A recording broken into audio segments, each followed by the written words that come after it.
दालचीनी लिकोरिया और जरियानमनी का खात्मा करती है और हैज को जारी करती है।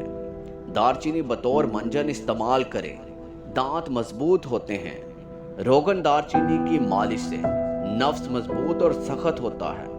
दालचीनी शहद के साथ मिलाकर खाने से फेफड़ों को तकवीयत मिलती है और बलगम का इखराज होता है। दालचीनी दर्दों के लिए बेहतरीन दवा है। दालचीनी रोगन की मालिश से दर्दों का खात्मा हो जाता है। दालचीनी कैंसर के मरीजों के लिए बेहतरीन दवा है। एक रिसर्च के मुताबिक कैंसर के सेल्स को तेजी से बढ़ने में रोकती है। दालचीनी सर्दी से लगने वाली मर्जों में बहुत मुफीद है। जुकाम, बलगमी, खांसी, रेशा और पेशाब की ज्यादती को रोकती है। दालचीनी दिल को तकवीयत देती है और पट्ठों को मजबूत रखती है। दालचीनी खून में मौजूद शुगर के लेवल को मतवाजन रखने में मदद देती है। इंसुलिन की मुस्बत अफजाइश के सबब दालचीनी ज़ियाबितस का एक मौसर इलाज है।